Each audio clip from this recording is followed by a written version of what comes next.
Alarms tear through the station before I even open my eyes. Red light floods my small quarters, and the floor shakes under a weight that should not be possible. I grab the edge of my bunk and pull myself up, my heart already pounding.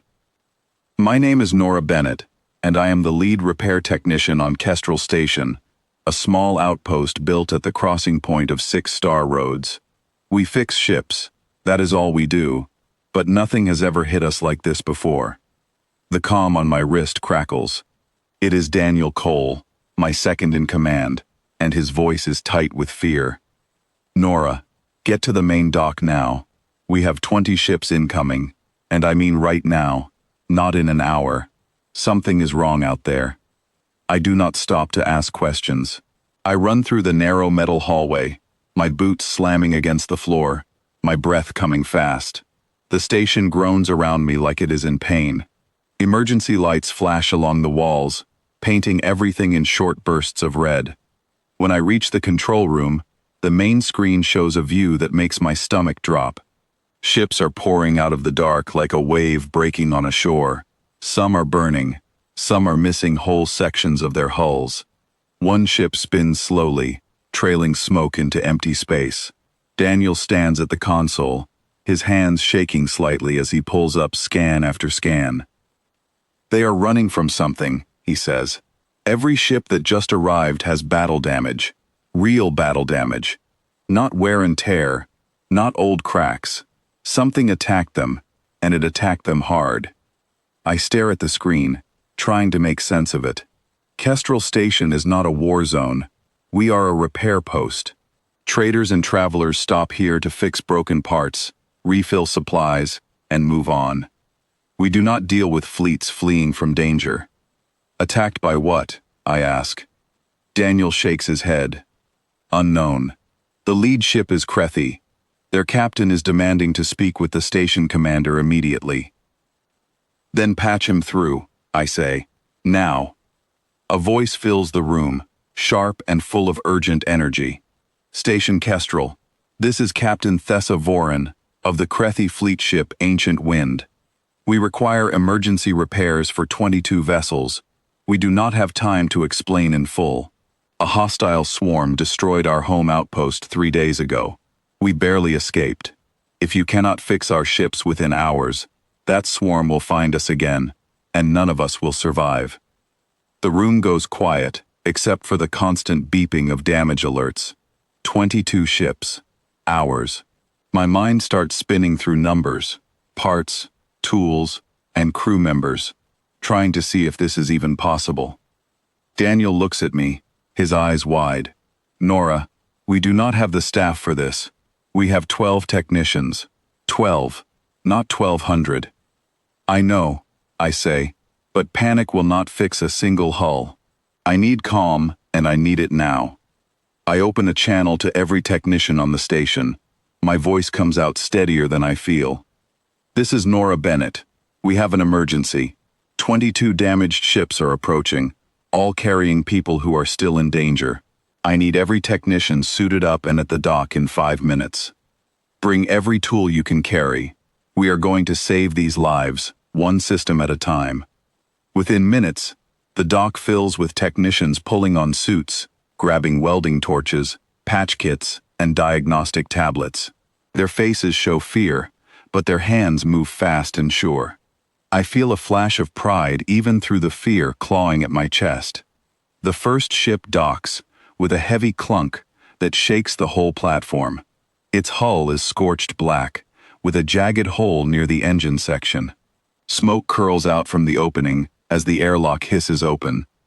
Captain Voren steps out first, her 4 eyes scanning the dock with fierce urgency. Behind her, injured crew members are carried out on makeshift stretchers. We need engine repairs first, she says. Without engines, we cannot run if the swarm finds us again. I nod and turn to my team. Daniel, take engine crew to Bay 1. Priya, Bay 2. I want continuous updates every 10 minutes. No silence, no guessing. We move like a single machine, every person locked into their task. I climb into the scorched engine compartment myself, ducking under twisted metal beams. The air smells burnt, sharp, and heavy in my throat. Wires hang loose, sparking every few seconds. This connector is fused. One of my technicians shouts from behind me. We do not have a replacement this size. Then we make one work, I call back. Bring me the thick copper cable from Bay 3 and grab the heat sealant kit. We do not have official parts for a ship like this, but we do not need official parts. We need it to fly. I strip the damaged section, twist the copper cable into place, and seal it with layers of heat-resistant coating. It looks rough, nothing like a factory part, but when we run power through it, the system hums back to life. One down, I say to myself, wiping sweat from my forehead. 21 to go. Across the dock, ship after ship is pulled in, patched, and pushed back out toward a holding position outside the station. Hours blur together. My arms ache. My eyes sting from smoke and sweat. Still, we do not stop. Then Daniel's voice crackles through my earpiece, tighter than before. Nora, sensors just picked up something entering the system. Fast. It matches the profile the Crethi described. The swarm found them. My chest tightens, but I force my voice to stay calm. How long until it reaches us? 15 minutes, maybe less, he says. 15 minutes to finish what should take days. I look around at the ship still waiting for repairs, at the tired faces of my team, and at Captain Voren standing nearby, her body tense with fear she is trying to hide. We are not ready, she says quietly. Even half repaired, some of these ships cannot outrun anything. Then we do not run, I say. We finish. I open a station-wide channel again, my voice steady despite the fear pushing up my throat. Everyone, listen carefully. We have 15 minutes before danger reaches us. I need every ship that can fly moved to launch position now, even if repairs are not complete. For ships still docked, focus only on life support and engines.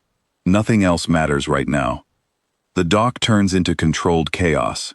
Technicians sprint between ships, shouting updates, passing tools hand to hand. I move to the next ship in line, a smaller trade vessel with a cracked engine casing. My hands move on instinct, cutting away broken metal, fitting new supports, sealing gaps with whatever material is close enough to work. 5 minutes, Daniel calls out, his voice cracking slightly. Sweat drips into my eyes as I finish the last connection. Start it up, I shout to the pilot inside. The engine sputters, coughs, then roars to life. The pilot gives me a quick nod through the window before pulling away toward the holding position with the others. 3 minutes, Daniel says. Only 4 ships remain undocked, and my team splits to work on them at the same time. I move to the smallest one, a scout ship with a shattered cooling system. Without it, the ship will overheat and shut down within minutes of flight, but a shutdown now is better than a fight it cannot survive. I rip out the broken cooling unit and shove in a spare from station stock, twisting cables together with fast, practiced hands. It is not a perfect fit, but it will hold long enough. 1 minute, Daniel shouts. Sensors show the swarm entering visual range. I finish the last connection and slam the access panel shut. Go, I yell to the pilot. Go now. The ship pulls away just as I stumble back from the docking area, breathing hard. On the main screen, dark shapes appear at the edge of the system, moving fast and sharp, like a cloud of metal insects hunting for prey. Every ship, listen to me, I say into the open channel. Move together. Stay close to the station's defense range. We are not letting anyone fall behind. The Crethi ships form a tight group, engines glowing steady despite the rushed repairs. The swarm draws closer, and for a long, terrible moment, I think we are too late.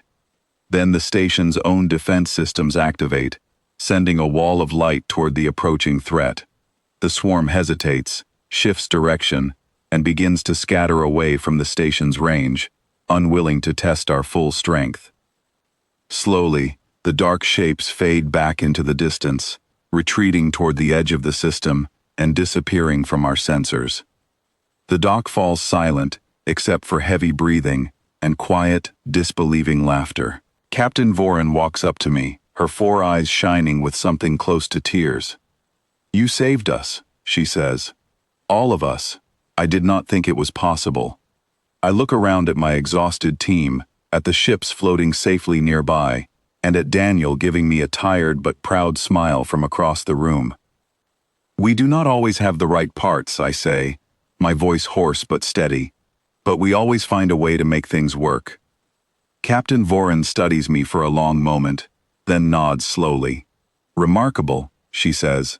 "Simply remarkable."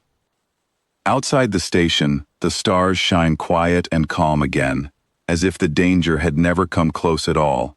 But we know better. We know that when the next swarm of broken ships comes rushing toward Kestrel Station, we will be ready, because no matter what breaks, no one fixes like we do.